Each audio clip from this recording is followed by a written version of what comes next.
Very good afternoon, welcome to business lunch. నా పేరు ప్రణీత్. ఇక ఈరోజు ఉదయం మార్కెట్లో లాభాలతో క్లోజ్ అయ్యాయి, కానీ ప్రస్తుతం మార్కెట్లో నష్టాల్లో కొనసాగుతూ ఉన్నాయి. ఒక దశలో సెన్సెక్స్ దాదాపు 125 పాయింట్లు లాభపడింది. ఆ తర్వాత మార్కెట్లో నష్టాల బాట పట్టాయి. ప్రస్తుతం సెన్సెక్స్ ఆల్మోస్ట్ 15 పాయింట్లు, నిఫ్టీ 5 పాయింట్ల నష్టంతో కొనసాగుతున్నాయి. స్వల్ప నష్టాలైన నష్టాల్లో కొనసాగుతున్నాయి. అలాగే ఈరోజు మెయిన్ ఇండెక్స్ సెన్సెక్స్ నష్టాల్లో కొనసాగుతూ ఉంటాయి. మిడ్ క్యాప్, స్మాల్ క్యాప్లు మాత్రం కొంత బెటర్గా పర్ఫామ్ చేస్తున్నాయి, లాభాల్లోనే కొనసాగుతున్నాయి. తర్వాత అత్యధికంగా రియాలిటీ సెక్టర్ మాత్రం ప్రస్తుతం స్ట్రాంగ్గా కనిపిస్తోంది. మోర్ దెన్ 1% లాభాల్లో కొనసాగుతున్నాయి. మిగతా అన్నీ కూడా కొన్ని నష్టాల్లో, కొన్ని అతి తక్కువ లాభాల్లో కొనసాగుతున్నాయి. కానీ రియాలిటీ సెక్టర్ మాత్రం చాలా స్ట్రాంగ్గా కనబడుతోంది. ఇక నిఫ్టీ 50 ప్యాక్లో చూసినట్లయితే అత్యధికంగా సుజ్లాన్ ఈరోజు 3.5% ఆల్మోస్ట్ లాభపడింది. ఆ తర్వాత DLF, Ambuja, Jindal Steel top గెయినర్స్గా ఉన్నాయి. అలాగే నిఫ్టీ 50 ప్యాక్లో నష్టపోతున్న స్టాక్స్ని చూసినట్లయితే టాటా మోటార్స్ ఈరోజు టాప్ లూజర్గా కనిపిస్తోంది.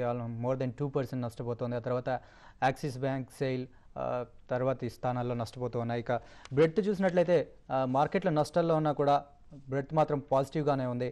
ప్రస్తుతం ఆల్మోస్ట్ 800 స్టాక్స్ అడ్వాన్సెస్లో ఉంటే 470 స్టాక్స్ నష్టాల్లో కొనసాగుతున్నాయి. ఇక ఈరోజు మార్కెట్ల గురించి విశ్లేషించడానికి, అలాగే కాలర్స్కి, మెయిలర్స్కి సమాధానాలు ఇవ్వడానికి ఎనలిస్ట్ శేషు గారు ప్రస్తుతం మన స్టూడియోలో ఉన్నారు. వారితో మాట్లాడదాం.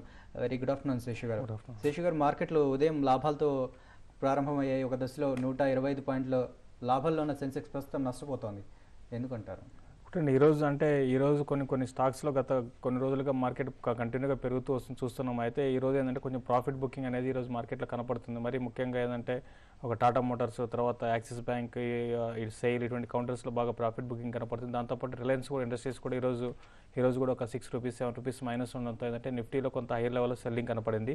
తర్వాత ఇక్కడ నుంచి ఏంటంటే బయింగ్ అనేది కొంత తగ్గినట్టు కనపడుతుంది. ఇలా follow up buying, market gap up open అయినప్పుడు అక్కడ నుంచి ఫ్రెష్ బయింగ్ వచ్చి మార్కెట్ ఫర్దర్గా పెరిగే అవకాశం లేకుండా ఏంటంటే కొంచెం సెల్లింగ్ అనేది హైయర్ లెవెల్లో బాగా కనపడుతుంది.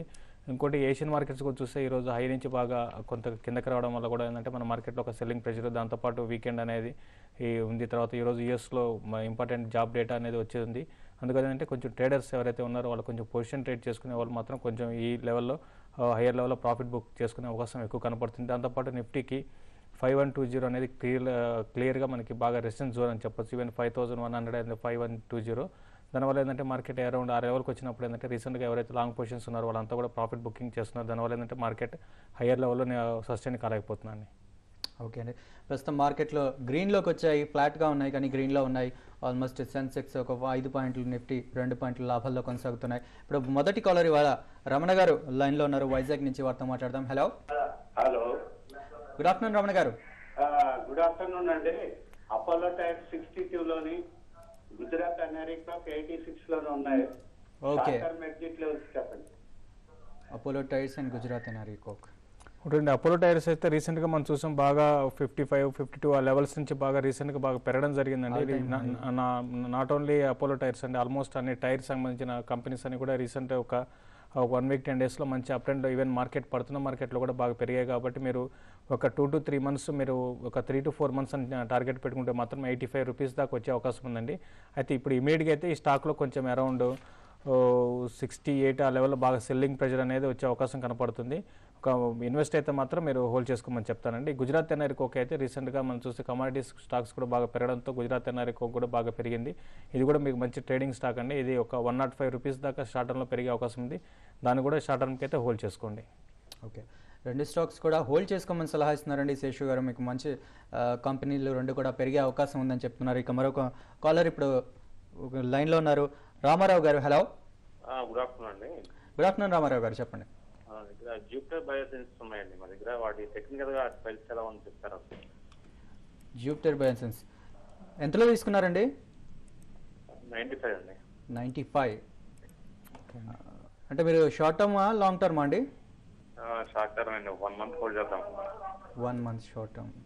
ఇప్పుడు జూపిటర్ బయోసెన్సెస్ అయితే ఇది టెక్నికల్గా కొంచెం రీసెంట్గా అయితే కొంత వీకే ఉందండి. అయితే అట్ ద సేమ్ టైం బాగా వీక్ ఉందని కూడా చెప్పలేము. ఒక కన్సాలిడేషన్ ఫేజ్లో ఉండి ఇప్పుడే జస్ట్ అప్డేట్కి వచ్చిందండి. మీరైతే ఇప్పుడు యాజ్ ఆఫ్ నో అయితే మీరు హోల్డ్ చేయండి.